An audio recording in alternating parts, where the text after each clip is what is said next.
Vamos a continuar con la sección de la importancia de las fibras dietéticas y el crecimiento de algunos microorganismos que los consideramos comensales, porque antes no sabíamos que no nada más están ahí aprovechándose de nuestros nutrientes, en realidad son necesarios para la vida. Entonces, estos organismos llamados microbiota o probióticos van a generar un impacto que es determinante en el sistema inmune. Vamos a hablar de los mecanismos en esta sesión. Después de esto, vamos a juntarlo con la importancia de la lactancia, ya que muchos de los mecanismos que vamos a ver con los probióticos son dados de la madre al hijo por la secreción materna. Entonces, la maduración del sistema inmunológico, del tracto gastrointestinal y del sistema neuronal del bebé es dependiente de la lactancia materna. Vamos a ver algunos de los componentes claves en esta interacción. Y después vamos a ver lo de alergias, porque estos tres temas están muy relacionados, no podemos separar uno de otro. Vamos a ver la importancia de uno sobre el otro y de por qué en un paciente autoinmune es determinante cuidar esta triada de dieta, microbiota y tolerancia. Para el manejo a largo plazo, vamos a ver en el caso de lupus la estrategia, cómo se implementa ya con nombre de fármacos, con nombre de nutracéuticos y con algunas particularidades que nos va a compartir el maestro en ciencias Alejandro. Y después del coffee break vamos a dar importancia de nutrición cáncer, de la interacción nutrición-cáncer en cualquier etapa de la enfermedad y en la prevención. Y voy a cerrar con qué es el cáncer, porque en realidad es una entidad que todavía no describimos a ciencia cierta, y les voy a presentar algo de mi trabajo, que es una propuesta que vengo trabajando ya más de 10 años acerca de qué es el cáncer, cómo prevenirlo y cómo tratarlo. Entonces vamos a empezar. Les pido por favor que, por lo mismo que es mucha información, traten de anotar las preguntas y en el momento de la mesa redonda las vemos. Entonces, ¿qué son las fibras dietéticas? Son sustancias a las cuales no tenemos acceso, ya que no tenemos las enzimas para poder desdoblar estas estructuras químicas.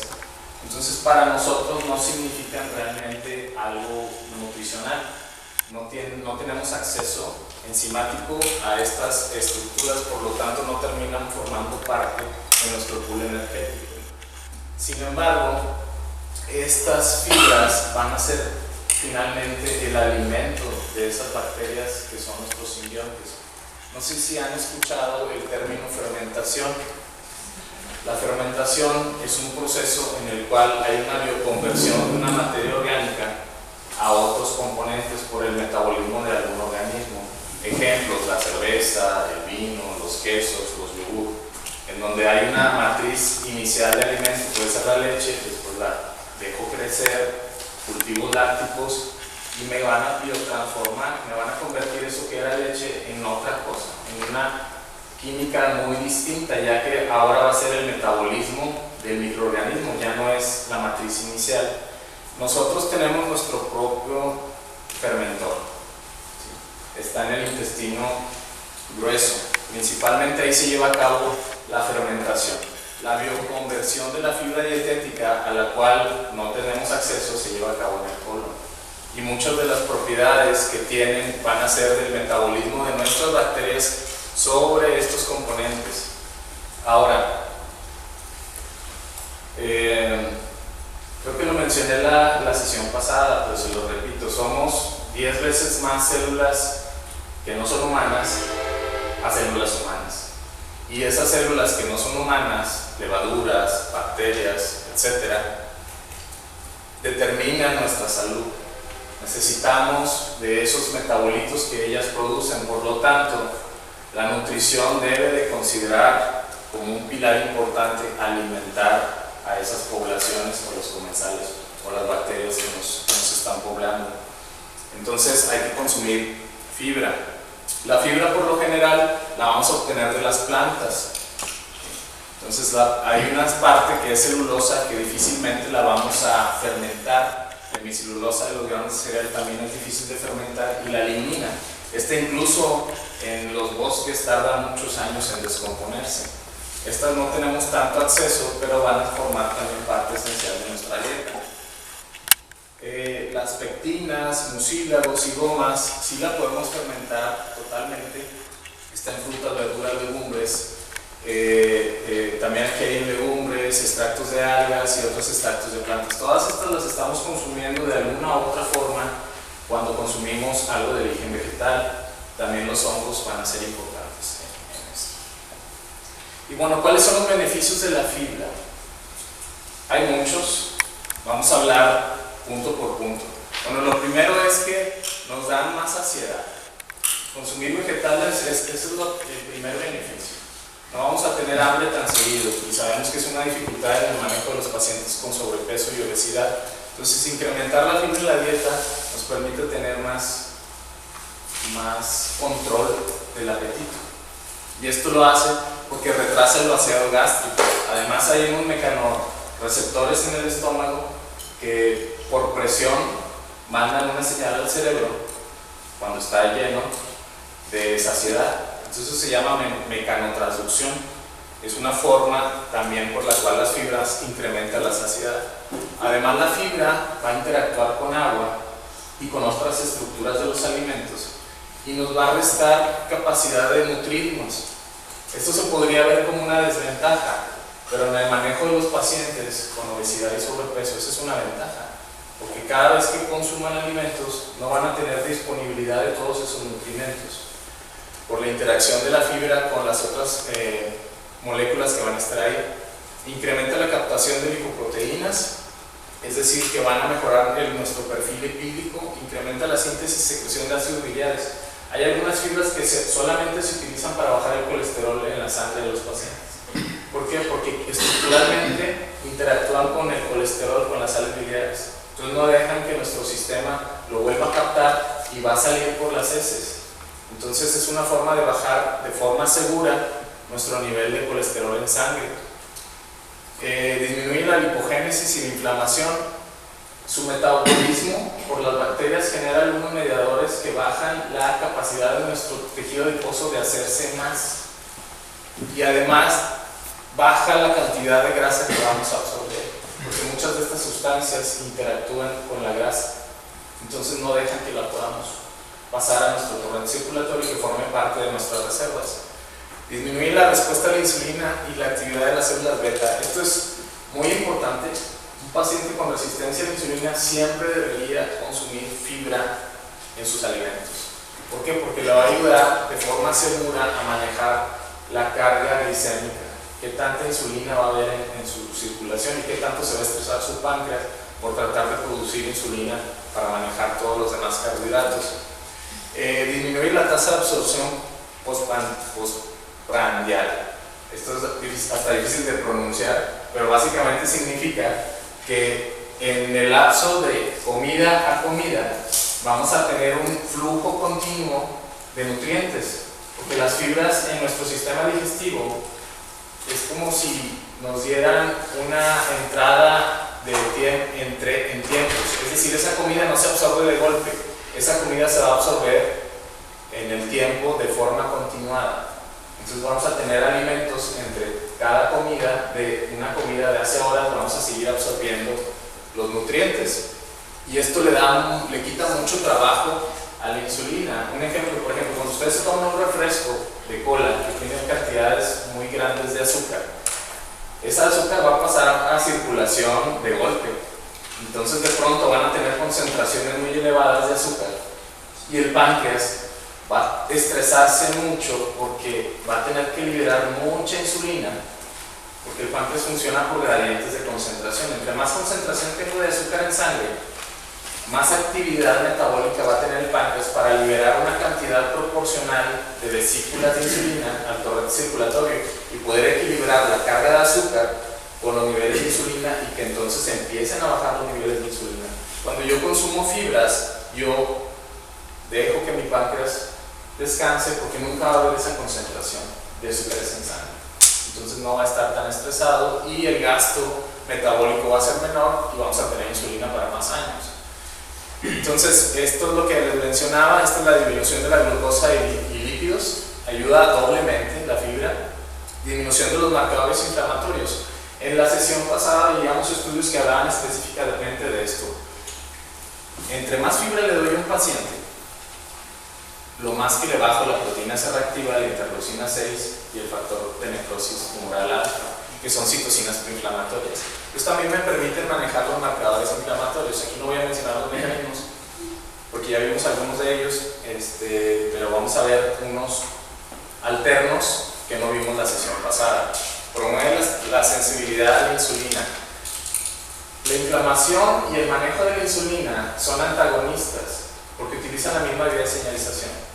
Entre más bajen los niveles de citocinas proinflamatorias, la más actividad que va a tener la insulina, porque no va a tener alguien que le esté haciendo contraste. Si bajamos la inflamación, la insulina trabaja de manera perfecta. Atenúa la glucosa, insulina en ayuno. Se ha visto que los pacientes que ya tenían niveles incrementados de insulina, incluso en ayuno, van a empezar a disminuir. Entonces, de forma integral, la fibra va a manejar los problemas metabólicos inflamatorios. Todo esto de por qué la fibra como un nutriente único o no nutriente, porque de hecho se consideraba un no nutriente por la nutrición más tradicional, nos habla de la importancia de la fibra en la nutrición del humano. ¿Cuál es el origen evolutivo de esta necesidad de fibra? Bueno, la bioquímica de los humanos es demasiado incompleta. Requiere de la complementariedad, iba a decir otra palabra, pero que no existía. Requiere de la complementariedad de una bioquímica ajena. Necesitamos sumar a nuestra bioquímica incompleta la bioquímica mucho más completa de las plantas. Entonces, como evolucionamos a partir de mamíferos que vivían en los árboles de muchas hojas, en estos árboles están esas estructuras químicas que no tenemos. Entonces tenemos una dependencia absoluta a consumir vegetales. En el momento que no consumimos vegetales y plantas, empezamos a tener deficiencias que nos empiezan a generar enfermedades crónico-degenerativas. Y la fibra no solamente alimenta esa parte que nos falta, sino que muchas veces el metabolismo de las bacterias en nuestro fermentor sobre estas fibras nos genera esas otras sustancias necesarias para la vida. El ejemplo más claro, y que vamos a tocar aquí, es cuando te falta de forma crónica los ácidos grasos de cadena corta, que son producidas por las bacterias cuando fermentan estas fibras y que le dan la diferenciación terminal a los colonocitos y a los enterocitos. ¿Qué son estas células? Son las que forman las estructuras internas del intestino. Si no tenemos estas bacterias y no hay fibra, no va a haber diferenciación terminal y eso induce cáncer de colon. Entonces, el principal factor de riesgo para cáncer de colon es no comer fibra dietética. Aquí vamos a ver algunos de los mecanismos. Bueno, incrementan la excreción de ácidos biliares y macronutrientes, disminución de la energía metabólica neta, por los ácidos grasos que van a estar constantemente absorbidos en el colon. Eso nos va a dar también energía. Disminuye el pH del colon. Se han visto que hay cientos de estrategias, suplementos para alcalinizar nuestro sistema. Bueno, si comemos fibra no es necesario porque se hace y además se manifiesta en inflamación baja. Eso también se manifiesta en un pH más alcalino. Mejora la digestión, síntesis de estos ácidos grasos de cadena corta, la absorción de calcio y de hecho la absorción de todos los nutrimentos. Vamos a ver los efectos de la presencia de las bacterias, de la fibra, en la salud de nuestros epitelios intestinales y gástricos también. Estimula la liberación de GLP, que de hecho es un fármaco para el tratamiento de la diabetes, que no lo necesitan si consumen fibra porque lo producimos solitos, si consumimos fibra y nos da más saciedad y mejora el trabajo de la insulina, la actividad de la insulina. Disminuye la permeabilidad de enterotoxinas, la aparición de divertículos y pólipos de colon, que son manifestaciones precancerosas. Cuando se identifican estas ya en estudios, es que nuestro colon está transformándose a una entidad maligna por esta deficiencia crónica de cosas que son esenciales para su transcripción. ¿Qué es la transcripción? La lectura de los genes de cada célula. Cuando no consumimos estos, no van a ser leídos genes esenciales para la diferenciación de nuestro tejido intestinal. Entonces, eso de que la fibra solamente es como una escobita en nuestro intestino que va barriendo los excedentes, pues es muy antiguo. La fibra tiene muchos más procesos. Y bueno, la comunidad de microorganismos que viven en nuestro tracto gastrointestinal, bueno, se le puso el nombre de microbioma, ya que son comunidades que ni siquiera podemos caracterizar, porque solamente el 2% o menos del 2% de todas las bacterias que existen en nuestro gastrointestinal lo podemos crecer en laboratorio. Pero sabemos que existen, porque las técnicas de secuenciación del material genético nos dicen que hay millones de bacterias que no podemos crecer en el laboratorio y no las podemos estudiar, pero sabemos que juegan un papel determinante para nuestra salud. Entonces, toda esta comunidad se le dio el término de microbioma, metabioma, y son esas 9 células de cada 10 que nos forman, ¿sí? Entonces, por eso es importante consumir fibras. Las funciones se van a involucrar en toda la nutrición del metabolismo, también en el sistema inmunológico, y vamos a ver por qué. Entonces, nos brindan ácidos grasos de cadena corta, producen vitaminas, también producen aminoácidos esenciales. Estos estudios fueron como del 2000. ¿Recuerdan los aminoácidos, la clasificación tradicional de esenciales y no esenciales? La esencialidad estaba dada por la capacidad de nuestras células de producirlos. Bueno, resulta que muchos aminoácidos esenciales los producen las bacterias que están en nuestro intestino. Entonces, si bien nosotros no los producimos, ellas sí tienen la capacidad de producir lo que para nosotros es esencial, siempre y cuando consumas fibra. ¿Sí? Entonces, si no consumes fibra, estás mucho más susceptible de deficiencias, porque te falta esa otra parte de ti, con la cual, por cierto, te mueres. O sea, se han hecho estudios en ratoncitos, porque no los podemos hacer hacerlo en humanos. Pero si nosotros les quitamos, matamos a cada una de las bacterias que están en el intestino de cualquier organismo vivo, el organismo va a morir. Entonces, somos una comunidad más grande que lo que somos como humanos. ¿Sí? La necesitamos. Entonces, consentir a estas bacterias nos va a dar muchos beneficios a la salud. Entonces, producen vitaminas y aminoácidos esenciales, efectos favorables sobre la absorción. Aquí dice de calcio, es de todo, porque la capacidad de nuestras células del intestino para absorber los nutrimentos está dada por la salud de estas células y por la activación de los genes al interior de estas células, que son dependientes de la microbiota. Ahorita vamos a ver por qué. Prevención de invasión de agentes infecciosos. Esto es de lo más tradicional. Si yo tengo muchas bacterias buenas, es difícil que haya espacio y alimentos para una bacteria patógena. Entonces, por ese hecho, simplemente me están protegiendo de microorganismos patógenos. Y estas propiedades tróficas tienen que ver con los efectos sobre nuestras células, la presencia de bacterias probióticas. Es proliferación y diferenciación del epitelio intestinal y modulación del sistema inmune. En estas dos es donde está la conexión de disbiosis, que son cambios en la flora asociados con enfermedades. Ese fue el término. Si simbiosis es bacterias buenas y salud, entonces el término de disbiosis fue el que se acuñó para cambios en las proporciones de las bacterias buenas, incremento de las malas y enfermedades crónico-degenerativas, disbiosis. Aquí es donde impacta más estos efectos de proliferación y diferenciación de los epitelios intestinales y desarrollo y modulación del sistema inmune. Nuestro sistema inmune necesita una comunicación continua con las bacterias del intestino para no entrar en autoinmunidades y procesos que si bien las enfermedades autoinmunes tienen un componente genético, en menos el 10% de ellas, el 90% del resto están asociadas con disbiosis. Y ahorita vamos a ver por qué.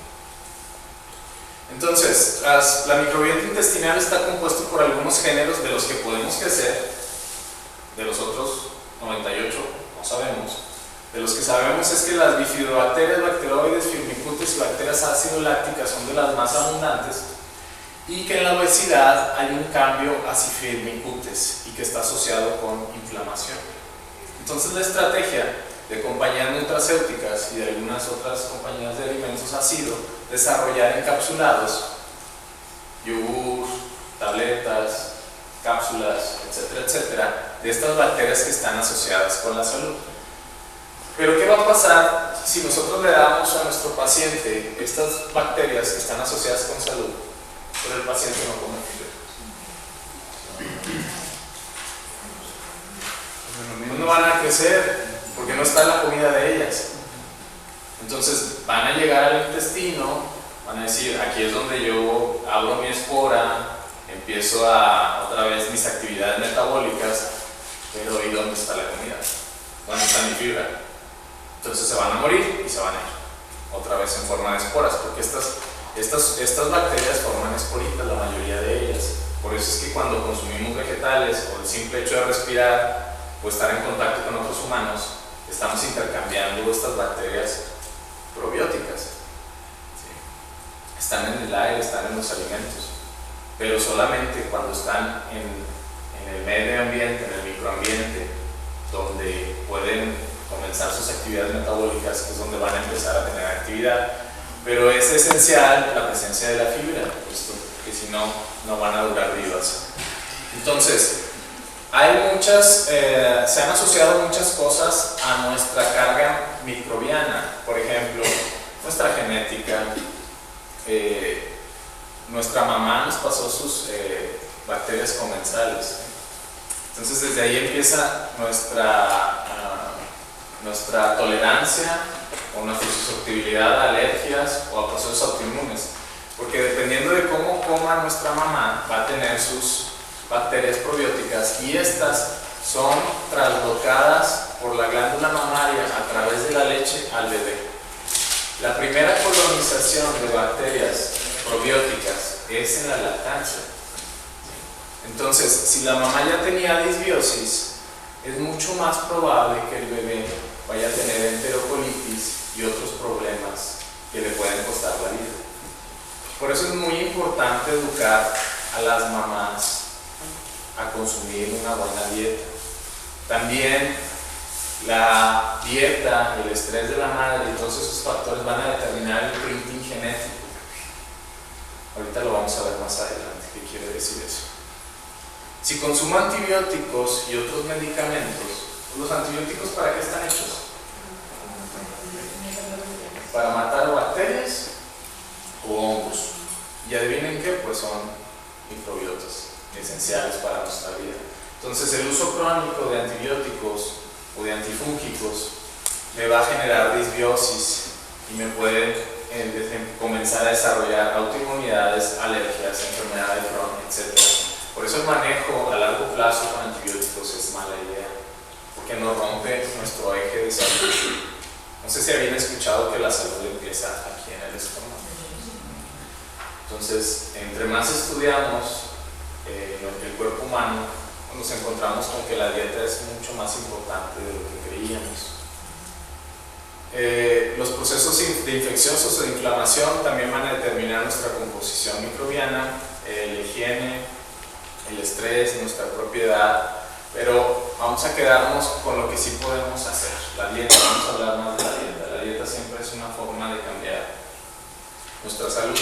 Entonces la dieta va a determinar qué tantas bacterias buenas tengo. ¿Por qué? Por la composición de la fibra dietética.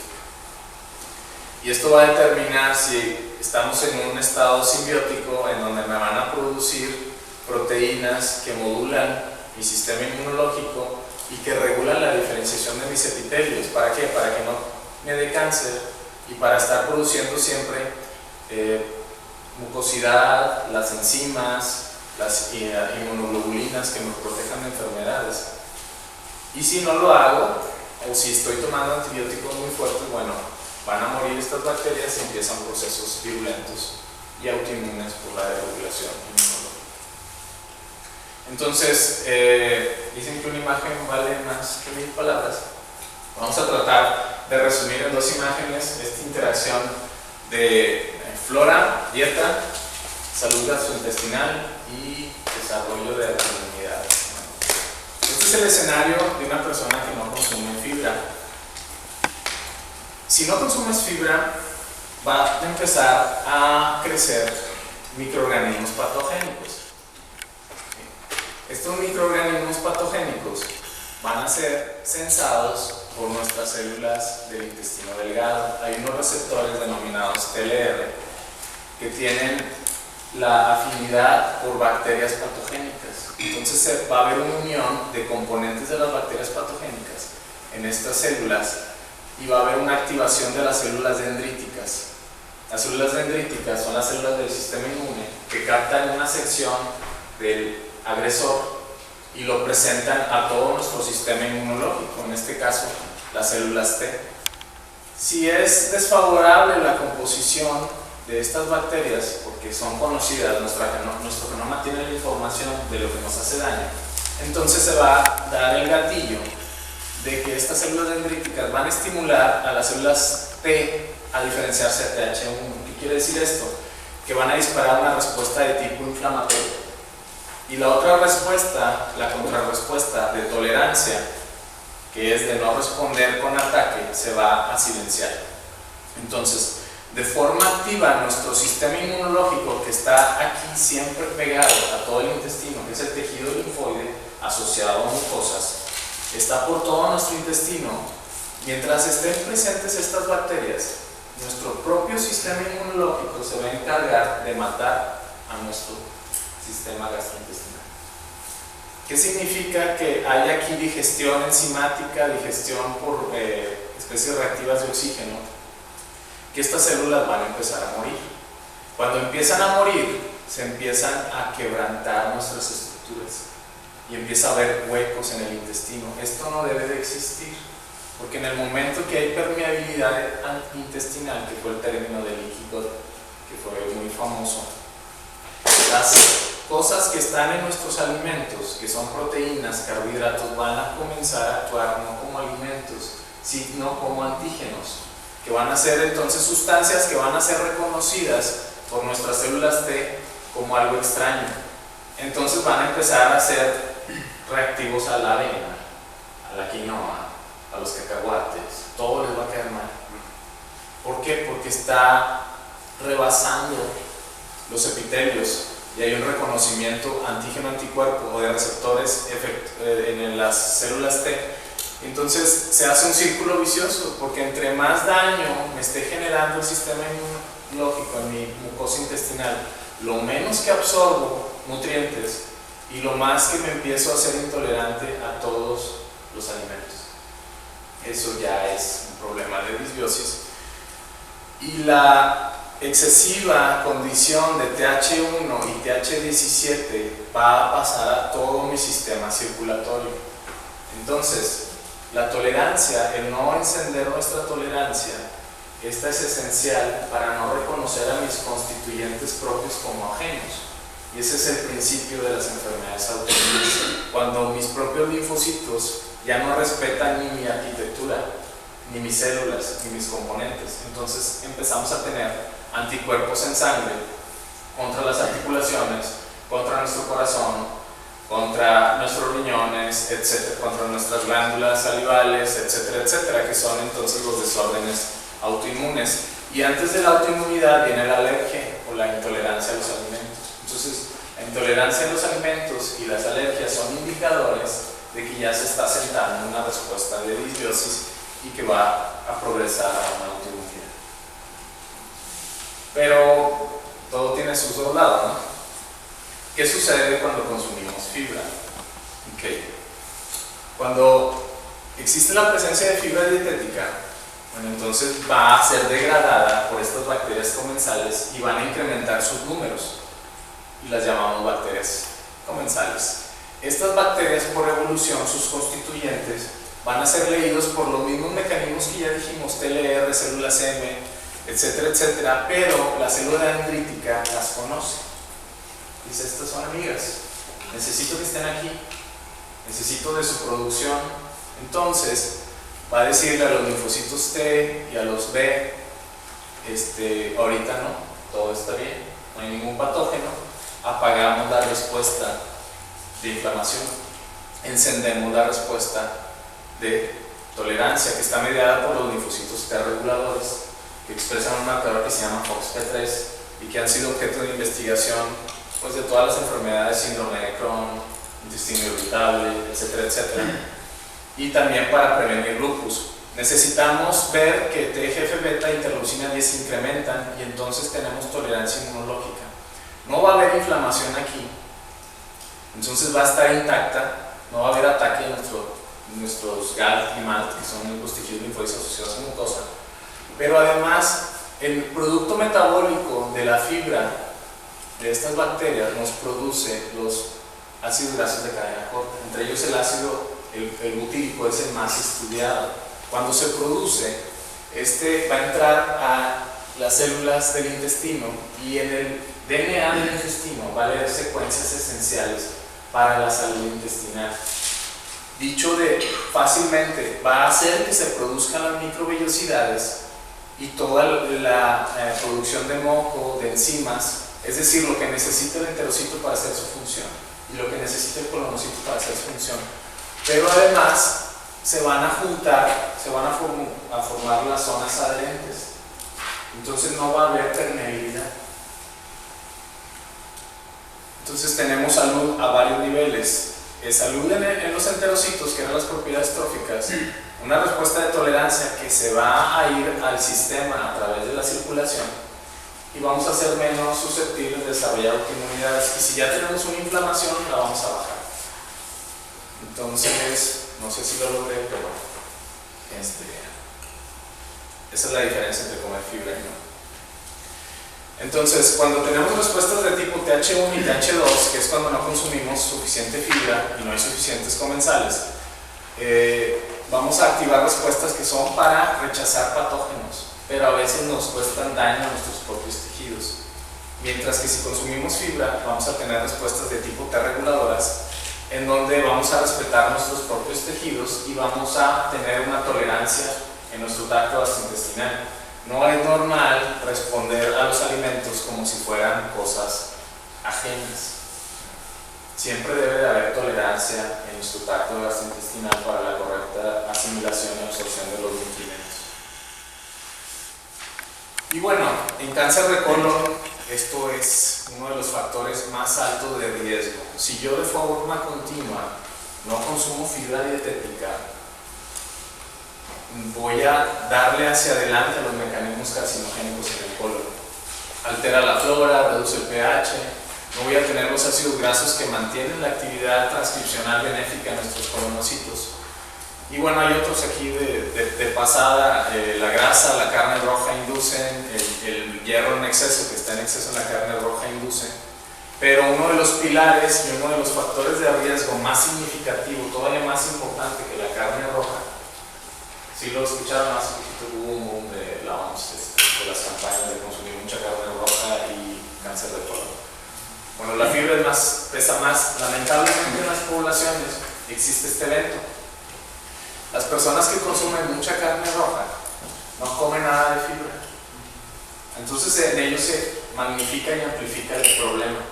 Tienen uno de los inductores más potentes para carcinogénesis y no tienen el antagonista, que son la fibra y todas las actividades de protección.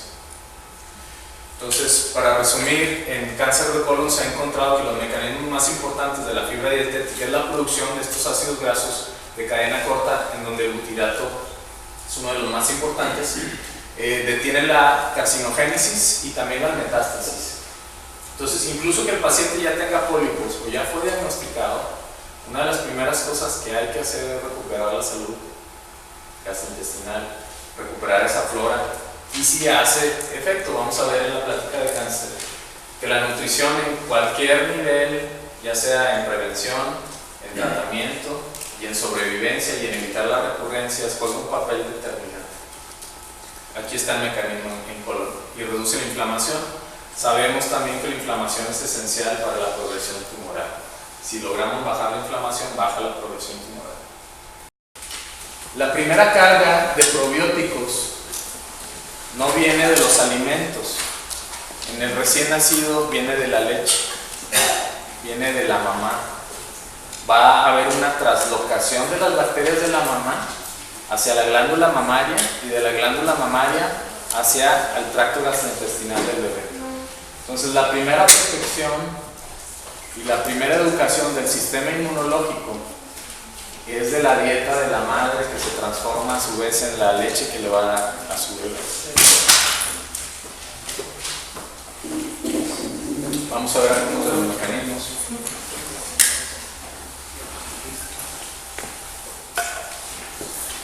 Una pregunta, perdón. Sí, Rapidita, soy ingeniero y yo no funciono en la primera parte, pero ponías ahí que la edad es como determinante también de la convulsión microbial. Pero estás hablando de recién nacido a más adelante o ya de adulto. Cambia en la etapa de la vida cambia, pero también es determinada por la dieta en cualquier momento. O sea, si bien hay un cambio que es natural, porque todos nuestros tejidos van a sufrir cambios, por ejemplo, el timo, que es esencial para algunos procesos del sistema inmunológico, pues ya a los 70 años ya casi no hay timo. Entonces, ya nada más por eso se gatilla respuestas hacia otro tipo. Entonces, ahí, es que de hecho, como te lo menciona, pero entre más pasa el tiempo, tenemos que cuidarnos más. Hay que inclinar la balanza hacia más plantas. Entre más busquemos longevidad y prevenir enfermedades graves en el adulto, necesitamos una dieta de más tipo vegano. Y bueno, al inicio de la vida es determinante que sea la leche de la mamá. Aquí vamos a ver algunas de las razones por las cuales es esencial. Bueno, en la leche hay anticuerpos. Nuestra mamá nos va a regalar sus anticuerpos y el conocimiento que ella ha tenido de toda su vida contra organismos infecciosos nos lo va a regalar en forma de inmunoglobulinas. Cada vez que ella estuvo expuesta a algo que le pudo haber costado la vida, lo va a convertir en proteínas solubles que la van a proteger de enfermedades. Y se las va a regalar al hijo a través de la leche. Nos reduce el riesgo de no sé si sabían que los bebés, la causa más probable de muerte son enfermedades gastrointestinales. Y las inmunoglobulinas que van aquí son esenciales para detener esos patógenos. Regula la permeabilidad del intestino del bebé. Cuando el bebé nace, su intestino no está maduro, ni el sistema nervioso, ni muchos tejidos. La madurez terminal del bebé se continúa con la lactancia materna. Un bebé no nace listo para la vida. Es totalmente dependiente de que siga unido a través de la lactancia para la diferenciación de todos sus tejidos. Uno de los más importantes es el tracto gastrointestinal. Lo que viene en la leche va a educar a las células del intestino a llegar a la diferenciación terminal. Además, la va a poblar de los organismos probióticos. Lamentablemente, si la mamá también tiene disbiosis, le va a pasar los organismos patogénicos. Por eso es muy importante también la nutrición en el embarazo. Bueno, entonces el sistema inmune y el sistema digestivo maduran terminal con la leche materna. Ahorita vamos a ver algunos de los efectores. Ejercen un efecto inmunoregulador. Queremos que si algo, no sé si han visto imágenes, a veces circula mucho por redes sociales, es que me besaron a mi hijo y se me murió porque, ¿no? Sí tiene un principio, ¿sí? Porque si el bebé no le están dando leche, esas células son muy reactivas. No tienen mecanismos de tolerancia ni en el intestino ni en su sangre. Entonces cualquier cosa que debería de ser inocua, porque cada vez que recibe un beso recibe comensales, son bacterias comensales que todos tenemos, pero si él no está recibiendo la educación para que no reaccione de forma agresiva a esas bacterias, pues va a tratar en su último esfuerzo de protegerse, pero le va a costar su salud. Entonces es muy importante la lactancia para evitar ese tipo de eventos. Ahora parece que es moda amamantar, pero no es moda, es esencial para la vida del bebé y es responsabilidad de la madre la lactancia. Tiene agentes antimicrobianos, hay proteínas y otras sustancias que son capaces de pasar inmunidad innata a nuestro hijo. Entonces, la leche no es nada más carbohidratos, proteína y grasa, está muy lejos de ser eso. Por lo tanto, la leche no se puede empaquetar, nunca va a ser sustituible por una fórmula. Ahora mencionan mucho, es que los niños están incrementando problemas cognitivos por las vacunas. No, es que ahora no les dan lactancia. La maduración terminal del cerebro de los infantes es por factores neurogénicos que están en la leche y que jamás vamos a poder enlatar porque son muy inestables. ¿Qué quiere decir eso? Que en la estructura tridimensional de estas sustancias está la información. Y cuando me empacan algo, lo tienen que esterilizar, lo calientan a altas temperaturas o lo enfrían a altas temperaturas y la estructura cambia, la información se va. Y solamente es un envase de carbohidratos, proteínas y grasa, y en el mejor de los casos le ponen cápsulas de probióticos, pero nunca es sustituible. Una pregunta rápida, en dado caso que la madre tenga mastitis o no pueda lactar, ¿cuál es la mejor alternativa? Una leche de una madre sustituta. Esa es la mejor opción y ahorita ya existen bancos y van a existir más bancos conforme se sepa que esto es demasiado importante, determina la salud del adulto, no nada más el primer año de vida de salud del bebé, sino su salud como adulto. Ahorita sabemos que aquellos que no recibieron lactancia desarrollan en la juventud, muchos de ellos, diabetes de tipo 1. Porque muchas proteínas que vienen de la leche de fórmula son de vaca y es un mamífero que no es el humano. Entonces reaccionamos desarrollando antígenos contra esas y empieza una respuesta cruzada porque algunos antígenos se parecen a nuestras células del páncreas. Y hay estudios en el Journal de Diabetes de esto. Ahorita están apareciendo más y más. Entonces la fórmula nunca sustituye a la leche materna en muchos niveles. Entonces el no recibir leche materna hace susceptibles a los niños a alergias. Entonces empiezan tratamientos de alergias a 1, 2 y 3 años. Pero nunca se van a curar porque lo que necesitan ellos es la tolerancia inmunológica que venía en la leche de la madre. Entonces, esa información que ahorita le llamamos como epigenética no la están recibiendo.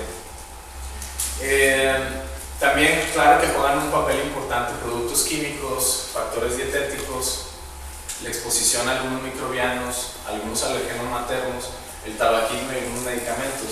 Pero la leche materna es la más importante para determinar si el niño va a tener alergias o eventos de tipo atópicos, que son hipersensibilidades contra componentes que deberían de ser inocuos. Entonces eso lo está pasando la madre, además si la madre es alérgica o lo que sea, eso lo está pasando al hijo también. Sí.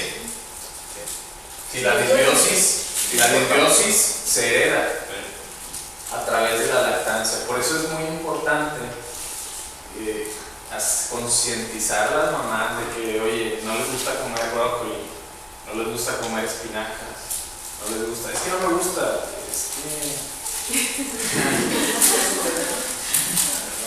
Hay algo muy importante aquí, ¿no? En juego. Y bueno, también hay ácidos grasos. La sesión pasada vimos la importancia de los ácidos grasos en la inmunomodulación. Los ácidos grasos que vienen en la leche materna son de perfil PUFA y MUFA. ¿Qué quiere decir eso? Que son altamente insaturados. Son ácidos grasos de cadena larga con muchos dobles enlaces que tienen una estructura tridimensional que les da también la capacidad de ser mensajeros químicos.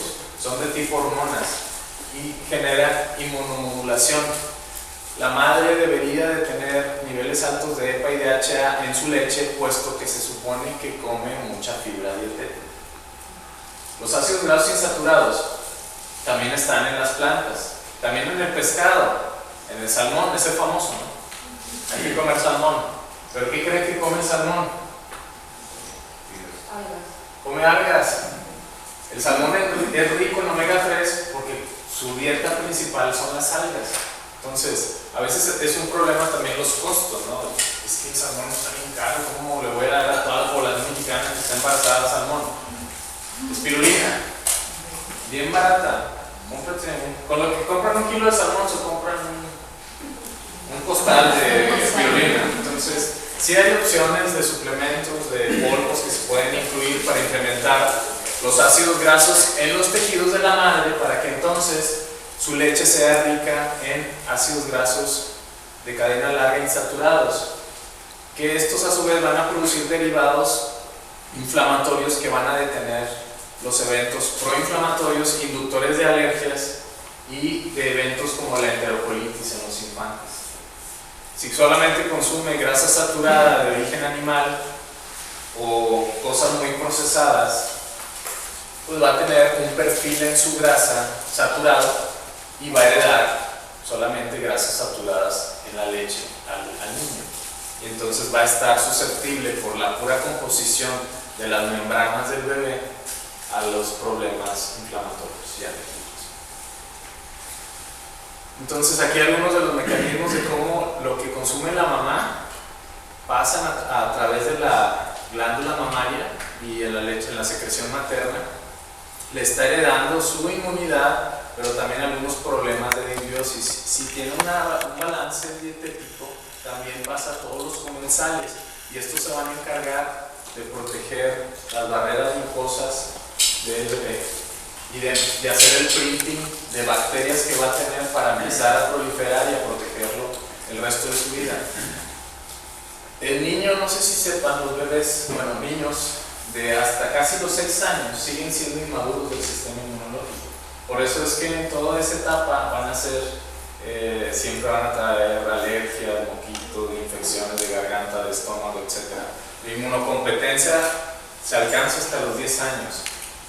Al principio, hasta los 2 años, que se supone 3 años que debe ser la lactancia, ahora la OMS dijo, bueno, ya al menos dale 6, ¿sí? Al menos dale 6. Bajó la cuota a 6 meses. Pero los invito a que sea hasta el año. ¿Por qué el año? Hay estudios que las madres que lactaron 1 año nunca desarrollaron cáncer de mama. La diferenciación terminal de las glándulas en la mama se da durante la lactancia. Y como ya mencionamos en el colon, la diferenciación terminal nos previene la carcinogénesis. Entonces, en las madres que lactaron más de 1 año, no desarrollan cáncer de mama por esa diferenciación terminal de las glándulas mamarias. Entonces, gana ella, gana el bebé, por algo la naturaleza hizo las cosas. Y bueno, estos organismos que van a pasar en la leche van a hacer lo mismo en el bebé, van a presentarse en las células del intestino a través de los TLR2 y van a disparar respuestas de tolerancia.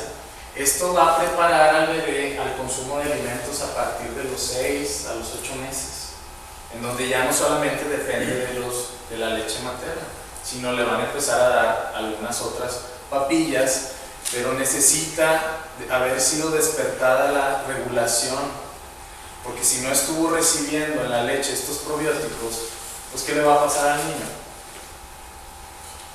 ¿Es que lo han visto en la clínica?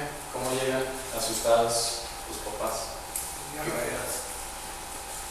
Enterocolitis, a veces llegan al hospital, mueren niños por esto. ¿Sí?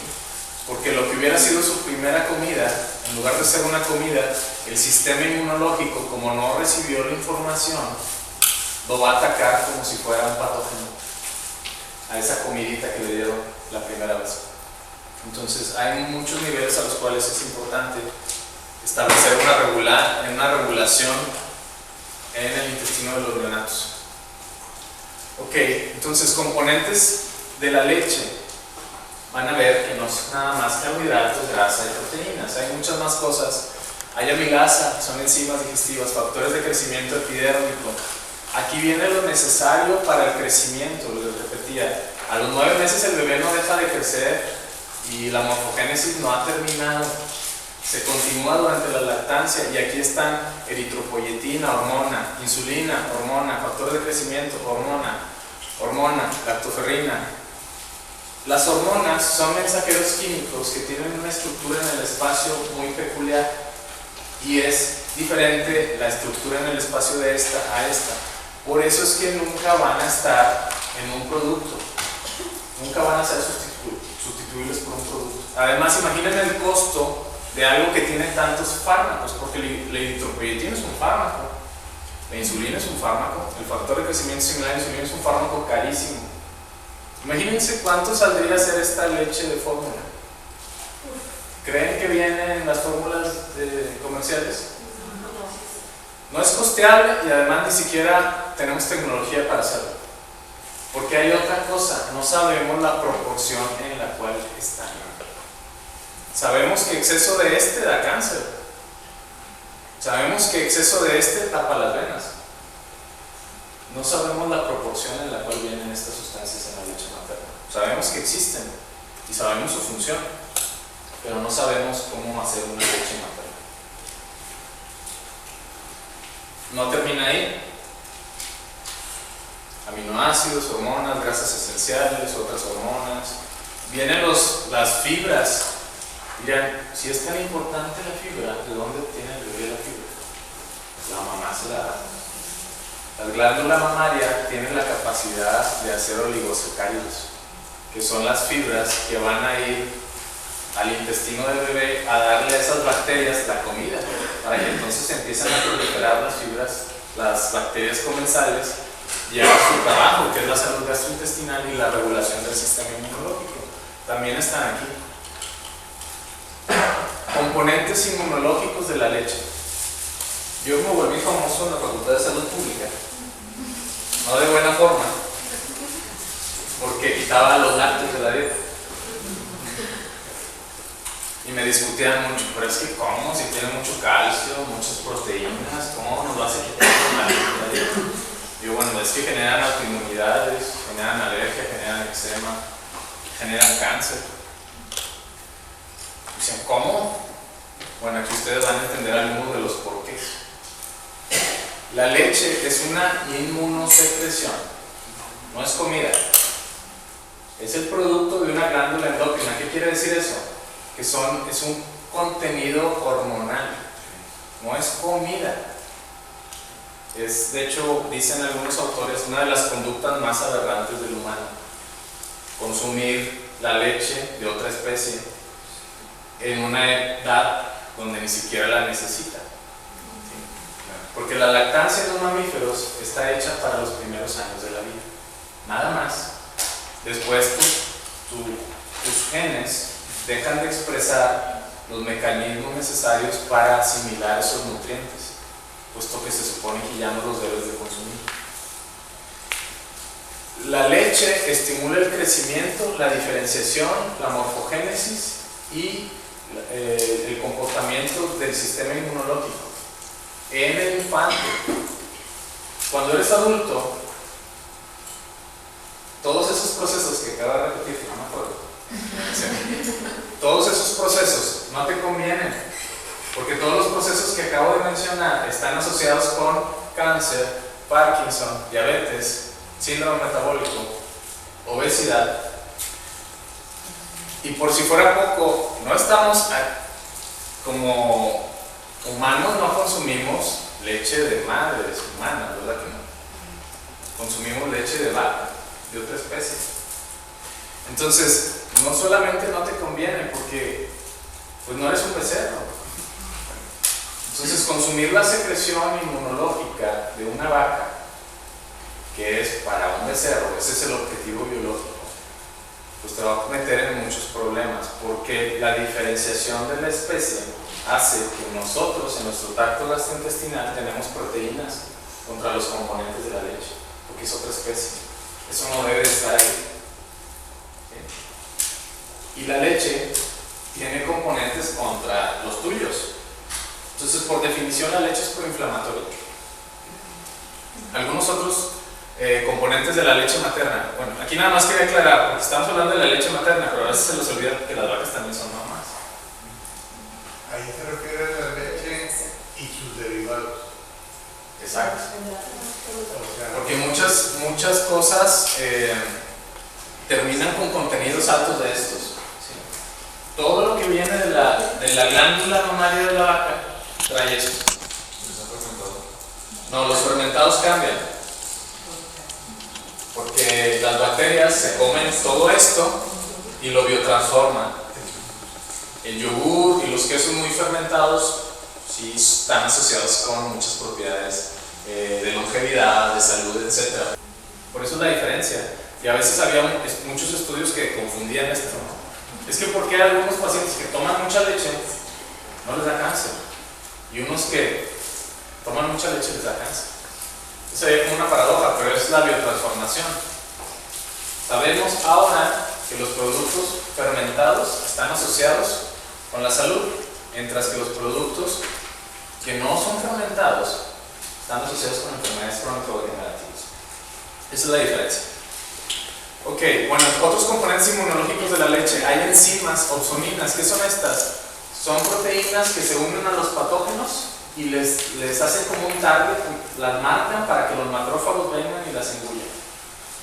Ácidos grasos libres, antivirales, factores estimulantes de colonias de granulocitos, lipasa, lactoferrina, que tienen efectos antibacterianos, inhibidores de malglutinina, histaminasas, más factores de crecimiento.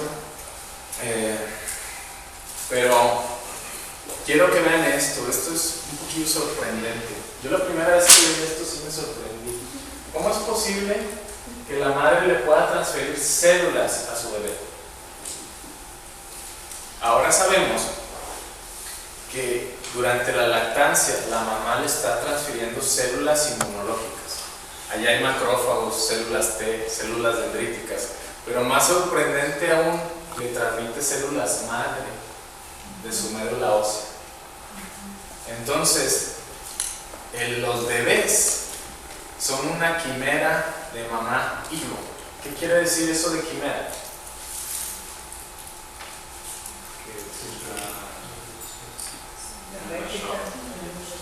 Los niños están formados de células de ellos y de la mamá.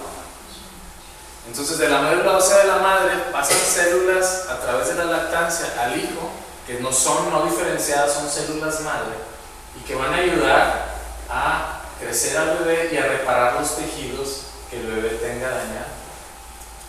Entonces, no solamente hay células inmunológicas, esto se descubrió hace menos de 10 años, que realmente hay transferencia de células madre de la madre al hijo a través de la lactancia. Entonces tenemos más enzimas, tenemos citocinas. Prácticamente todo el sistema inmunológico de la madre es transferido por la leche hacia el niño. ¿En todo el tiempo de la lactancia? En algunos momentos es más importante que otro, porque la composición va cambiando en el tiempo. Por eso es importante del inicio al final. Durante los primeros días y semanas es donde hay más transferencia inmunológica. La concentración es más alta. En algunas comunidades indígenas la lactancia se prolonga 3 hasta 4 años y son niños que tienen un sistema, los niños tienen un sistema inmunológico muy... Sí, es por esto. A ellos no les dan las enfermedades de la sociedad industrializada. Pero aún en los 3 años de lactancia o 4, la leche materna sigue Depende, teniendo porque... todos los componentes. No. Al final va cambiando y se mantienen más las cuestiones de carbohidratos, proteínas, grasas. Ahí importa más ya el peso, pero también el factor de crecimiento, la insulina, todo eso que estimula la ganancia de peso, talla, es lo que se mantiene más alto. Ok, ya me avisan que estoy platicando mucho. Componentes inmunológicos de la leche, bueno, hay enzimas. Sí, bueno, ya vieron que son muchos, ¿verdad? Nada más para recordarles, esto no se puede hacer en síntesis química, no lo podemos empacar. Es esencial para la vida del bebé y para ese adulto. Sí hay mucha diferencia, incluso en IQ. Los niños que fueron lactados tienen un IQ mucho más grande que los que no fueron lactados. por las propiedades en el cerebro. Entonces tenemos más citocinas, más leucocitos. Y bueno, aquí de lo que mencionaban de la composición, si hay fluctuaciones en el tiempo de las composiciones, ¿sí? Leche madura, leche de transición, calostro, precalostro, pero todas son importantes, ninguna es más importante que otra, requieren esa secuencia. Aquí tenemos más, todas esas que vimos, todos los componentes, bueno, se van alternando en el tiempo. Y bueno, un pequeñito resumen, bueno, hay células en la leche, ¿sí? Hay inmunidad humoral, que quiere decir hay anticuerpos, hay proteínas que son antiinfecciosas, hay vitaminas esenciales que vimos que están jugando un papel determinante en la inmunomodulación, hay enzimas, nucleótidos, hormonas, citocinas, proteínas, bacterias probióticas y proteínas del complemento que también son antiinfecciosas. Y por supuesto, también están en la leche de vaca. Entonces el sistema inmunológico evolucionó para reconocer lo propio de lo ajeno, y obviamente nosotros no somos becerros, entonces es mala idea consumir leche de vaca. Aquí lo que les mencionaba de los 6 meses mínimo, de preferencia mínimo para un efecto protector sobre el bebé, pero para el efecto protector en la madre de cáncer de mama, 12 meses. Y bueno, hasta los 2 años de edad sin problemas podría recibir leche materna. Mecanismos de programación epigenética. Ok, ahora sabemos también que dependiendo de la dieta de la madre, el estilo de vida de la madre, hay cambios en el silenciamiento y encendido de los genes del bebé. La madre le va a transmitir a través de la leche, incluso vía RNAs, que creo que lo tengo aquí, RNA mensajeros, les va a transmitir información para apagar o silenciar genes, dependiendo de las condiciones de adversidad o de abundancia en el medio donde se está desempeñando la madre. ¿Cuál es ¿Para qué es esto? Si hay pocos folatos en la tierra donde la mamá está viviendo, entonces lo que hace esta comunicación es ir al material genético y encender secuencias para sobreexpresar enzimas, para manejar los pocos folatos que hay. Si hay mucho de algo, hace lo inverso, selecciona formas torpes para manejar eso, para que no le generen un problema. Entonces esto se llama printing genético, sucede durante el embarazo, pero se extiende durante la lactancia. Esa comunicación, y bueno, aquí uno de los mecanismos protectores en este experimento, estos ratones están genéticamente modificados para obesidad. ¿Sí? Hicieron un experimento, ¿qué tal si alguien que incluso tienen por mutaciones iba a tener enfermedad cardiovascular, obesidad o cáncer, porque las heredó? Pero si yo le cambio la dieta a las mamás, aún así tendría un efecto protector. ¿Cuál creen que sea el resultado? Pues no importa la carga genética, si yo le doy una buena suplementación, no se va a expresar el fenotipo. Aquí me adelanto. Este ratón tenía que ser así, ¿sí? Por los genes. Obeso, tiene este pelaje característico y tiene todos los síndromes tiene todas las características del síndrome metabólico. Los dos deberían de haber sido así. ¿Cuál fue la diferencia en él? La dieta de la madre. Entonces, los cambios epigenéticos a través de la alimentación protegieron a este ratón que estaba destinado a la obesidad y a la muerte prematura. Ahora es hasta guapo. ¿Sí? Entonces, la dieta, a pesar de la genética, cambia el fenotipo, nos protege de enfermedades. Vamos a ver alergias. Las alergias es corto, es un tema muy corto porque se supone que ya vimos en los primeros 2 temas por qué desarrollamos alergias alimentarias. ¿Alguien me puede adelantar por qué desarrollamos alergias alimentarias? ¿Por un estado proinflamatorio? Sí. ¿Alguna otra razón? Translocación de componentes de la microbiota. Sí, si tenemos alergias, y no tienes genes de alérgico, significa que ya tienes disbiosis. Entonces ya no tienes buen zipper en tu intestino. Entonces la comida está entrando hacia lugares donde no debería estar, sitios privilegiados en donde el sistema inmune te debería proteger, y empiezas a reaccionar contra todo. Ya me muero. Entonces, se puede recuperar. sí, pues no, vimos que hasta el genético. Entonces, eso es lo bonito de la nutrición. No importa el momento en el que estés en la enfermedad, no importa incluso si tienes defectos genéticos, en cualquier momento, si empiezas a hacer las cosas correctas, dada la evidencia científica, puedes resolver cualquier problema. Entonces, ¿qué es una alergia? Una alergia, bueno, es una reacción adversa a un alimento mediada por el sistema inmune. Nuestro sistema inmune reacciona como si fuera un enemigo: el cacahuate, la fresa, el huevo, el pescado, los camarones, etcétera, etcétera, etcétera. Puede ser cualquier cosa. Algunos de los síntomas, bueno, son manifestaciones cutáneas, digestivos, alteraciones respiratorias, leche, huevos, pescados, frutas, hortalizas. Casi cualquier alimento puede ser alergeno. Depende de si nuestros linfocitos T ya lo reconocen como enemigo.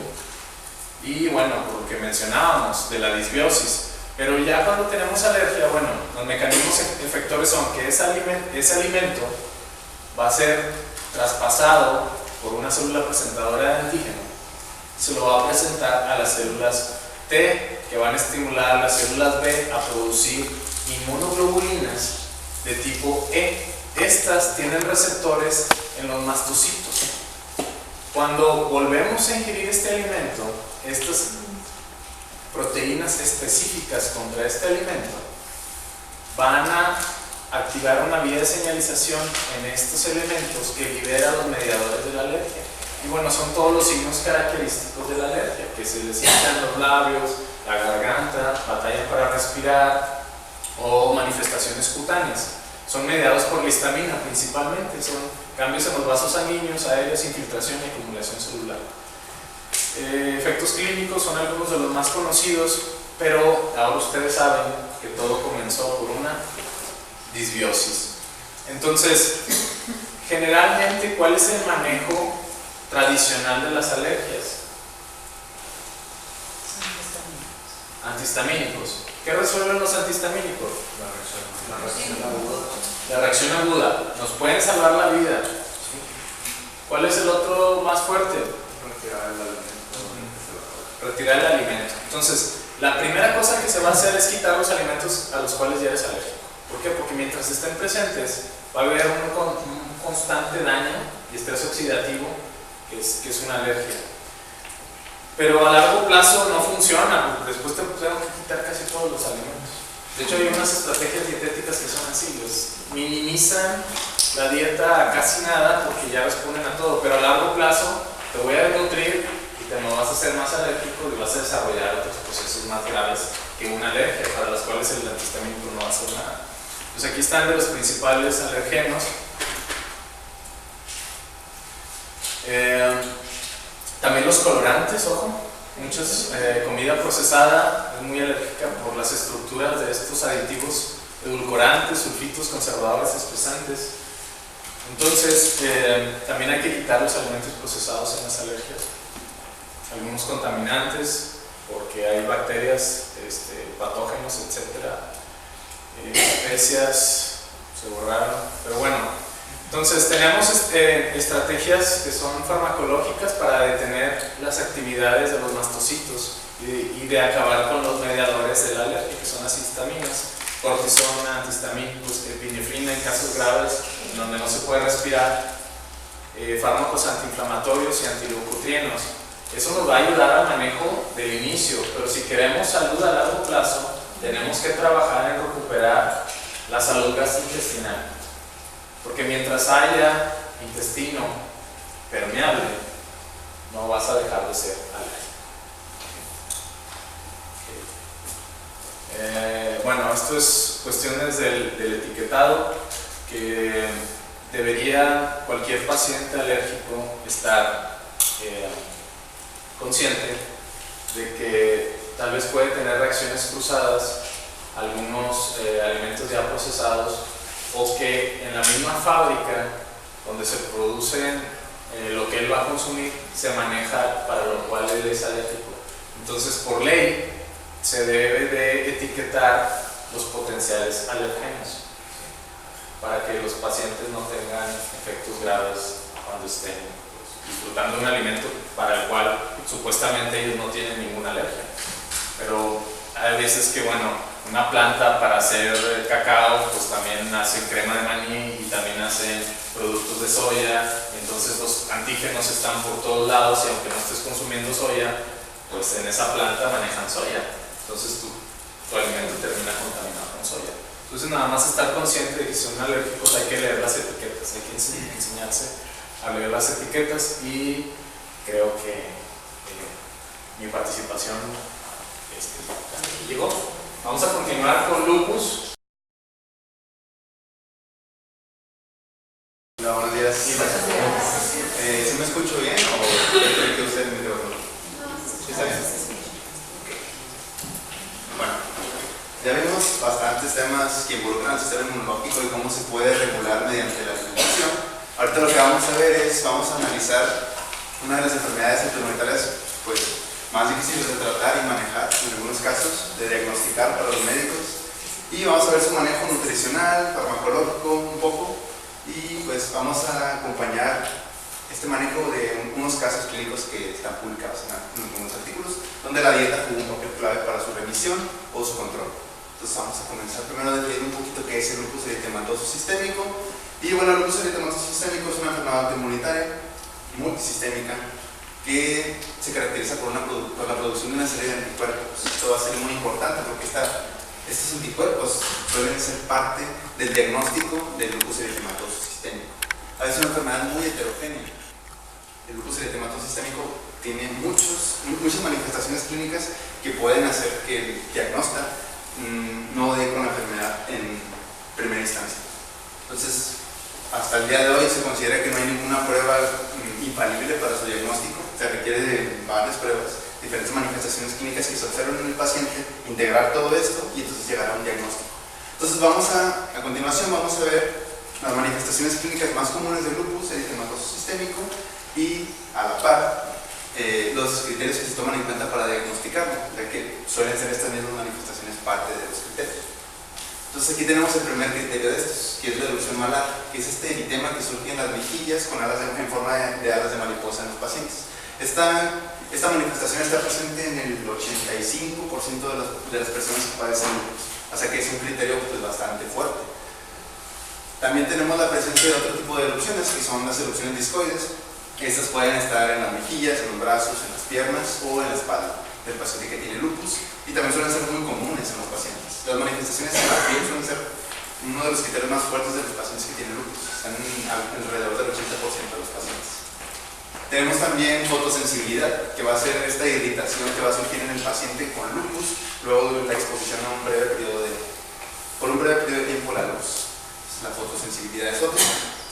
Y bueno, también el paciente con lupus puede llegar a presentar úlceras orales. Normalmente estas úlceras suelen ser, no suelen generarle dolor al paciente. Es una característica de este tipo de úlceras. También podemos tener la presencia de artritis. Y esto puede ser una manifestación que puede hacer que su diagnóstico efectivo se retrase, ya que muchas veces se puede pensar que el paciente tiene artritis en lugar de lupus. Entonces, el diagnóstico va a tener que llevar a cabo radiografías de los dedos de las manos o de los pies en busca de erosiones en las falanges para ver si es artritis o si es lupus. Entonces, pues bueno, eso ya tendrá más del médico. Pero bueno, es importante conocer que los pacientes con lupus pueden llegar a presentar un cuadro de artritis. ¿Qué más pueden presentar? Pueden presentar serositis como sexto criterio. La serositis vendría siendo la inflamación de los tejidos serosos. ¿Qué son los tejidos serosos? Los tejidos serosos son los tejidos que rodean algunos órganos, como puede ser la pleura, que rodea los pulmones, el pericardio, que rodea el corazón, o el peritoneo.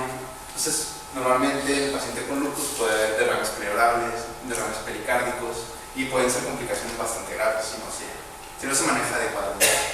El séptimo criterio que un paciente con lupus puede llegar a tener enfermedad renal. Y dentro de la enfermedad renal podemos tener proteinuria, que sería la presencia de proteínas en un examen general de orina. Entonces ya se tiene un punto de corte para considerar si hay un daño renal en base a la concentración de proteínas de una muestra de orina. También el paciente puede tener restos celulares en la orina y eso indicaría que el riñón pues, no está filtrando adecuadamente. Entonces, si no filtra adecuadamente, pues nos indica que hay un daño renal pues, bastante grave. También puede tener enfermedad neurológica, puede llegar a desarrollar episodios de psicosis o convulsiones. Aquí no vamos a mantener tanto. También puede llegar a presentar enfermedad hematológica como noveno criterio. Y aquí el paciente puede tener en una biometría hemática linfopenia, leucopenia o trombocitopenia. Y esto pues es bastante, se puede considerar algo bastante lógico, ya que si estamos hablando de una enfermedad autoinmunitaria donde el sistema inmunológico tiene que infiltrarse en diferentes órganos, si está en los órganos, pues no va a estar en la sangre. Entonces va a haber una disminución de concentración de células del sistema inmunitario, muy poca concentración en la sangre y la mayoría de la concentración va a estar en los órganos. Y por último, estos dos criterios, que es el 10 y el 11, la enfermedad inmunológica y los anticuerpos antinucleares, que son bastante específicos para el lupus, ya que aquí lo que vamos a revisar es la presencia de ciertos autoanticuerpos contra algunas estructuras, principalmente del núcleo. Anticuerpos anti-DNA, anticuerpos antihistonas, anticuerpos antirribonucleoproteínas. Entonces, normalmente son dos los anticuerpos más específicos y más característicos del lupus, que son los anticuerpos anti-DNA y los anticuerpos anti-SMIT. Estos anticuerpos se dice que tienen una especificidad del lupus del 99%, pero no todos los pacientes presentan esos anticuerpos, entonces pues a veces puede que no los tengan y como quiera se les hace un diagnóstico de lupus. Entonces, como ya vimos, tenemos 11 criterios para tratar de diagnosticar el lupus. Para que un paciente se le diagnostique formalmente con lupus tiene que cumplir al menos 4. Actualmente ya hay una lista un poco más actualizada que incluye 17 criterios. Esta la actualizó el Colegio Americano de Reumatología, pero bueno, la verdad es que simplemente desglosan un poco mejor estos 11 criterios que ya estaban establecidos. Ok, ahora vamos a tratar un poco lo que nos compete un poco más, que son los factores de riesgo, que es, como profesionales de salud que nosotros debemos de conocer para hacer mejores recomendaciones a los pacientes. Y bueno, primero vamos a empezar con los factores de riesgo que son genéticos. Dentro de los factores de riesgo que son genéticos, pues puede ser la presencia de algunos polimorfismos que pudieran hacer que un gen esté más activado o esté más disminuido en cuanto a actividad. Y bueno, vamos a tener problemas, por ejemplo, si tenemos genes de proteínas importantes del proceso de limpieza de anticuerpos, inmunocomplejos y restos celulares.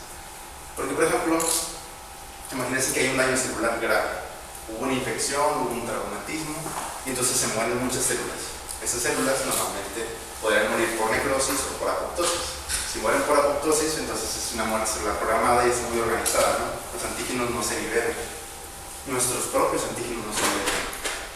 Pero si no hay un sistema de limpieza que ingiera estos restos celulares, estos restos de células muertas, porque ya sean tal vez el sistema del complemento que vemos aquí, que es uno de los genes más involucrados, el sistema del complemento o las células, los macrófagos, que son los que se encargan más de la limpieza de los restos celulares, no están limpiando adecuadamente estos restos de células, entonces da cabida a que lleguen células dendríticas, tomen estos antígenos, hagan la presentación de antígeno y entonces activen a los linfocitos T o B autoreactivos.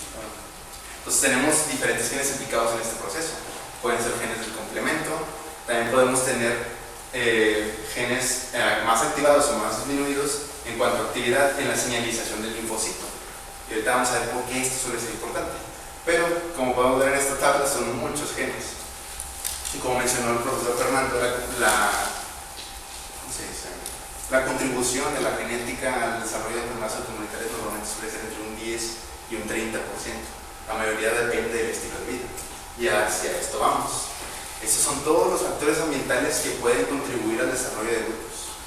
Tenemos la dieta y el alcohol, el tabaquismo, la radiación ultravioleta, la deficiencia de vitamina D y, como podemos ver aquí, la microbiota, que es importante para el establecimiento de las poblaciones de linfocitos reguladores. Si no hay una buena microbiota, pues no va a haber una población de linfocitos reguladores que va a minimizar la reactividad de los linfocitos. Entonces todo esto junto es lo que va a despertar que se den los episodios de lupus o que la enfermedad estable progrese. Entonces a continuación lo que vamos a hacer es tocar algunos de estos que pues son los más estudiados. Entonces todos estos factores de riesgo que mencioné aquí van a terminar generando alguno de esos efectos o más de uno. La pérdida de la tolerancia central periférica. En este punto pues vuelve importante la microbiota, que es importante para el establecimiento de la tolerancia periférica.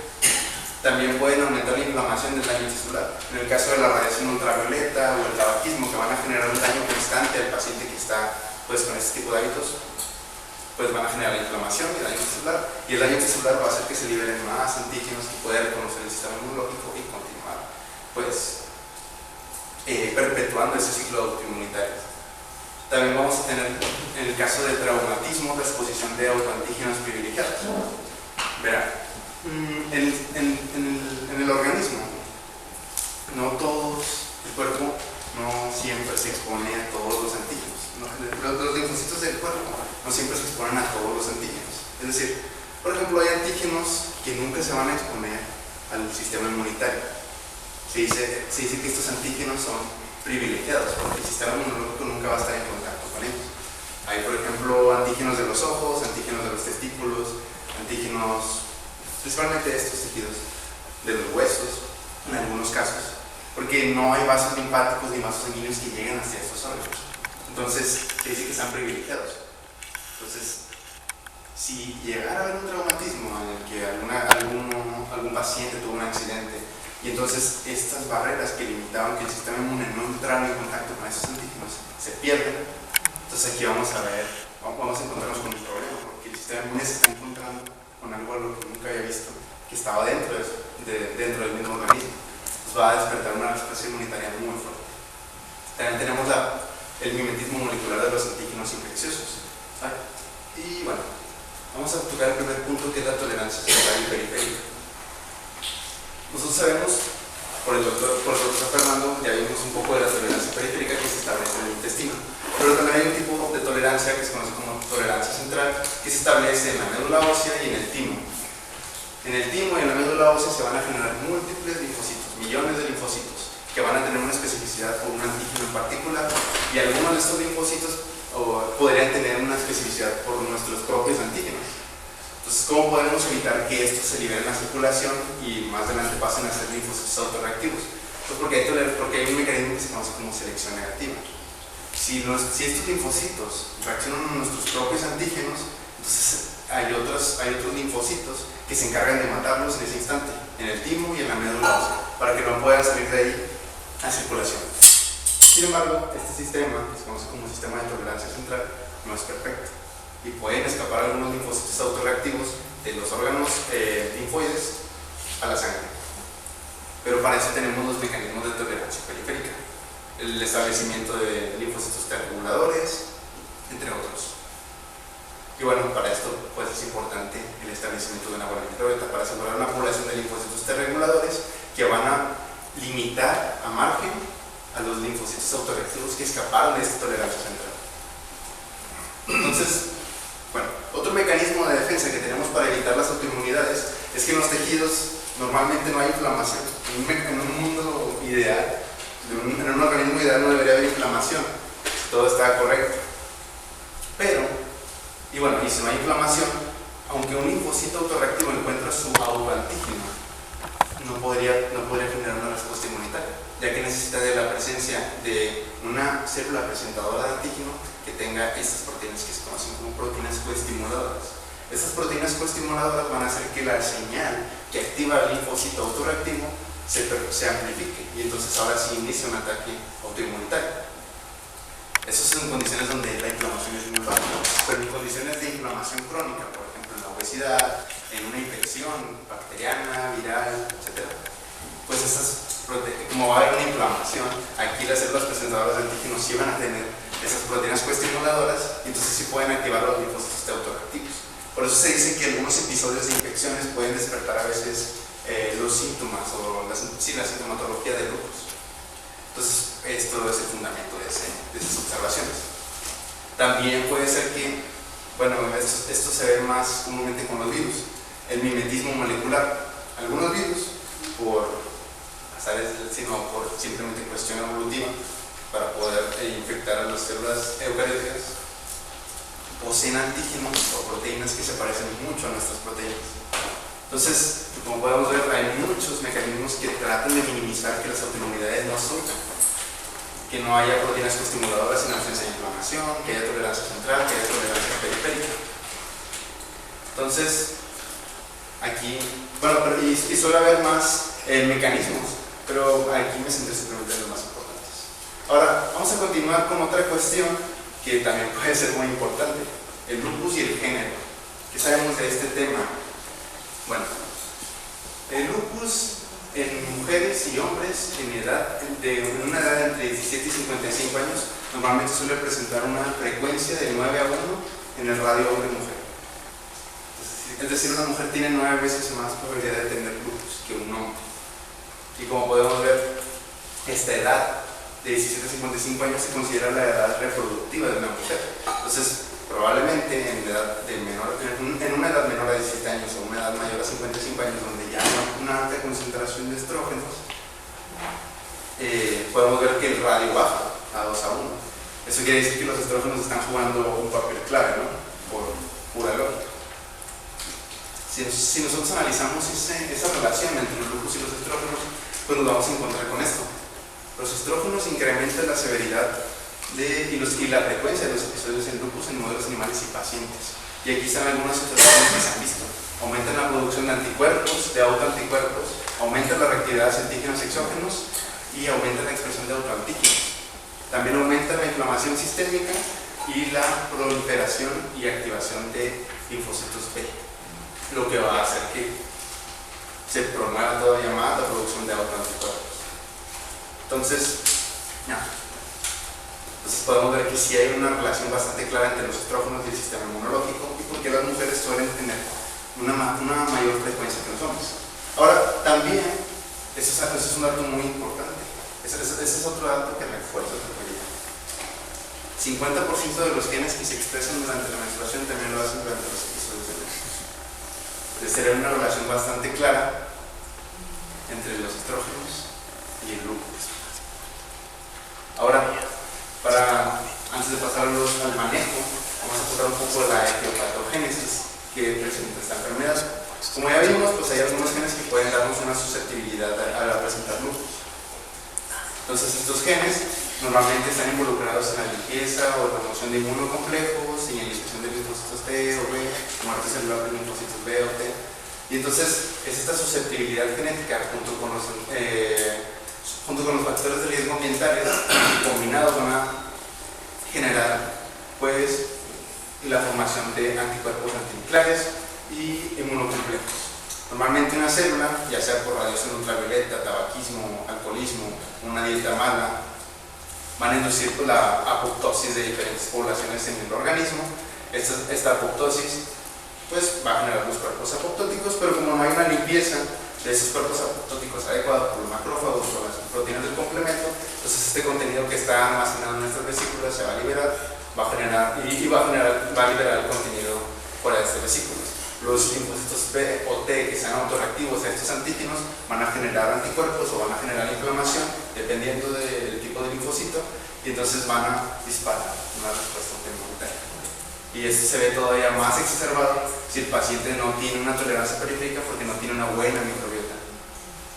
Y bueno, una vez que se liberan estos anticuerpos antinucleares o inmunocomplejos, una célula B que no esté activada, que detecte estos inmunocomplejos, estos inmunocomplejos pueden unirse a un receptor de las células B y pueden hacer que se dispare todavía más producción de autoanticuerpos, que se activen las células dendríticas y que liberen interferones tipo 1. Estos interferones tipo 1 van a activar todavía más a las células B para que se liberen más autoanticuerpos. Entonces es un ciclo que se está perpetuando constantemente. Y bueno, para entrar rápidamente en el manejo farmacológico de lupus, vamos a ver los fármacos que normalmente se prescriben para este tipo de patologías. Normalmente se pueden utilizar AINES, aunque pues, los AINES simplemente se prescriben para tratar un poco la inflamación y un poco las molestias relacionadas con el dolor articular que los pacientes con lupus pueden llegar a tener. Los que han mostrado mejores resultados clínicos es la aspirina, la naproxeno y el celecoxib, que pues este último es un inhibidor selectivo de la ciclooxigenasa 2. Los otros dos pues inhiben a las dos ciclooxigenasas indiscriminadamente.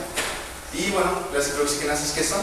Pues básicamente son enzimas que van a partir del ácido araquidónico van a producir prostaglandinas que van a promover la inflamación. Entonces simplemente aquí con este fármaco vamos a bajar la inflamación y vamos a controlar un poco el dolor articular que el paciente pueda tener. Entonces más que nada son fármacos de tipo por razón necesaria, es decir, que se usen en ese momento cuando el paciente sienta esa molestia, no se usen siempre. Estos, el grupo de los antimaláricos, estos son los que normalmente al paciente se le son los fármacos de primera línea para el tratamiento de las enfermedades autoinmunitarias, los antimaláricos. Y dentro de los antimaláricos tenemos a la hidroxicloroquina, cloroquina y quinacrina. El primero pues, es el más utilizado de todos, es el que menores efectos presenta, y estos van a afectar el funcionamiento adecuado de las células presentadoras de antígeno. Imagínense que esta célula de aquí es una célula presentadora de antígeno. Como mencioné, se van a generar inmunocomplejos en una inflamación, un traumatismo que no se limpió adecuadamente los restos celulares, entonces se van a generar inmunocomplejos. En este caso tenemos un inmunocomplejo anticuerpo DNA, va a llegar una célula dendrítica, lo va a fagocitar y como es una célula presentadora de antígeno, pues tiene que hacer ese proceso, tiene que presentar al antígeno los linfocitos T o los linfocitos B. Entonces lo que va a ocurrir aquí es la célula presentadora de antígeno va a fagocitar este inmunocomplejo, lo va a encerrar en un compartimento de la célula que se conoce como endosoma, y este endosoma está equipado con proteínas que degradan las sustancias. En este caso tenemos un inmunocomplejo anticuerpo DNA, entonces este endosoma va a estar equipado con quinasas, RNasas, proteasas, y lo que van a hacer simplemente es fragmentar estos antígenos en antígenos más pequeños para que la célula presentadora de antígeno pueda colocarlos en sus receptores de MHC, complejo principal histocompatibilidad, y presentárselos a los linfocitos T y B para que estos puedan montar una respuesta inmunitaria contra ese antígeno. Entonces, ¿qué es lo que va a hacer el antimalárico? El antimalárico va a evitar que se dé este procesamiento del antígeno, va a evitar que en el endosoma no se degraden adecuadamente los antígenos y pues básicamente ese es el proceso de manera muy general. Entonces, estos son los fármacos por excelencia en las enfermedades autoinmunitarias. Su uso no simplemente se limita al lupus eritematoso sistémico, también se pueden utilizar en artritis reumatoide, Sjögren, y bueno, a veces usan en osteoartritis, ahí ya no es tan autoinmunitaria, pero bueno. Después tenemos a los glucocorticoides, que aquí el uso de este tipo de fármacos va a depender de la gravedad de los signos que pueda llegar a tener el paciente. Si no se le puede controlar al paciente con los antimaláricos y con una buena intervención dietaria, pues entonces vamos a tener que recurrir al uso de glucocorticoides, que como podemos ver en esta tabla, pues tienen diferentes efectos, múltiples efectos contra diferentes poblaciones del sistema inmunológico. Tenemos a los neutrófilos, a los eosinófilos, a los basófilos, monocitos, macrófagos, linfocitos T, B y células dendríticas. Entonces podemos ver que los glucocorticoides a lo que van a conducir es a disminuir la inflamación y a disminuir la activación de linfocitos. Y bueno, otro mecanismo extra que van a tener los glucocorticoides es promover el surgimiento de linfocitos T reguladores o B reguladores. Y eso, bueno, a nivel celular, pero a nivel humoral también disminuye, por ejemplo, la concentración de interferón tipo 1, las citocinas inflamatorias como el TNF-alfa, la interleucina 6, interleucina 1, y va a promover la expresión de interleucinas relacionadas con la antiinflamación, como la interleucina 10 y el TGF-beta. También tenemos otros inmunosupresores que son más fuertes. Estos de hecho se utilizan en quimioterapia, algunos de estos, pero bueno, en el caso de las enfermedades autoinmunitarias los usamos en una concentración pues una menor concentración. Aquí tenemos a los agentes alquilantes como el ribambicilo y la ciclofosfamida, al metotrexato, que es un antimetabolito, y a los inhibidores de la calcineurina como la ciclosporina y el tacrolimus. ¿Qué van a hacer los agentes alquilantes? Los agentes alquilantes van a unirse al DNA de los linfocitos y lo que van a hacer es generar genotoxicidad. Van a generar complejos con el DNA de los linfocitos o de los leucocitos en general. Van a generar complejos como este, por ejemplo, se van a intercalar en el DNA, van a generar enlaces covalentes con el DNA. Entonces esa genotoxicidad que le están induciendo va a hacer que el linfocito entre en apoptosis, que se muera. Una vez que se muera, si está muerto el linfocito no puede promover una enfermedad autoinmunitaria y básicamente ese es el fundamento. Lo mismo va a ser el metotrexato, solo que con un mecanismo un poco diferente. El metotrexato se considera un antimetabolito porque simula estructuralmente el ácido fólico. Entonces, el metotrexato va a bloquear algunas enzimas importantes en la replicación del DNA. Y si no puede haber una proliferación de linfocitos que forzosamente necesitan una replicación del DNA, entonces tampoco puede haber una reacción autoinmunitaria. En el caso de los últimos dos, la ciclosporina y el tacrolimus, lo que van a hacer es bloquear la calcineurina. La calcineurina pues, es una proteína muy importante en la señalización del linfocito, porque gracias a esta proteína se da la activación y la proliferación de los linfocitos T. Como podemos ver aquí, una vez que se recibe una señal en el PCR, pues ocurre una cascada de señalización que va a conducir a la desfosforilación del factor activador, del factor nuclear de células activadas, el MPAT. Una vez que ocurre esa desfosforilación, el MPAT ahora sí puede pasar al núcleo e inducir la transcripción de genes implicados con la proliferación y función de los linfocitos activados. Entonces, la calcineurina se vuelve esencial para esa desfosforilación. Pero si nosotros bloqueamos a la calcineurina, no se puede desfosforilar. Y entonces el linfocito no se puede activar, no puede proliferar, y entonces no hay respuesta autoinmunitaria. Ese sería el caso del manejo farmacológico del lupus eritematoso. Ahora vamos a pasar al manejo nutricional. Y para el manejo nutricional, pues seleccioné algunos casos clínicos donde ya ha habido, pues, donde hubo una mejoría muy buena. En este caso, solo coloqué la información más básica para no meternos tanto con el paciente. En este caso tenemos una mujer de 24 años que ya se le diagnosticó lupus eritematoso sistémico. De medicamentos se le asignó hidroxicloroquina, que es un antimalárico. Como intervención dietaria, pues siguió esta dieta. Esta dieta se consideraba, si no lo voy a mover rápido, esta dieta se consideraba una dieta cruda y vegana. Entonces la paciente siguió esta dieta cruda y vegana por un periodo de 6 semanas. Y la dieta la inició en febrero de 2017. Ahorita va a ser importante eso. ¿Qué más podemos saber de la paciente? Bueno, como parámetros objetivos, pues la paciente presentaba una enfermedad renal crónica grado 5. Es decir, la paciente ya necesitaba de diálisis o trasplante renal para poder vivir adecuadamente. También se nos asignan mediante tablas que ahorita vamos a mostrar, voy a mostrar aquí, la tasa de filtración glomerular estimada y el potasio sérico y la creatina. Entonces aquí podemos ver la gráfica que muestra la tasa de filtración glomerular a través del tiempo durante la intervención dietaria. Aquí podemos ver que la paciente manejaba una tasa de filtración glomerular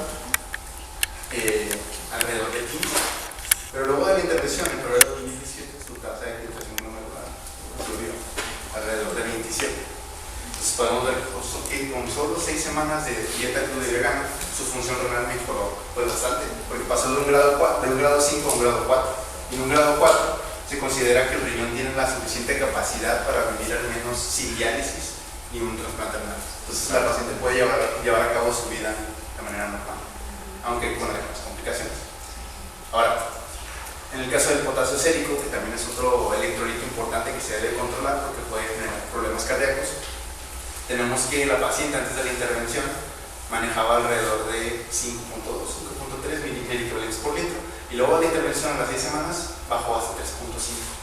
Entonces, pues sí hubo un cambio bastante notable, y luego de la intervención, cuando ya no quiso seguir la intervención, pues volvió a subir.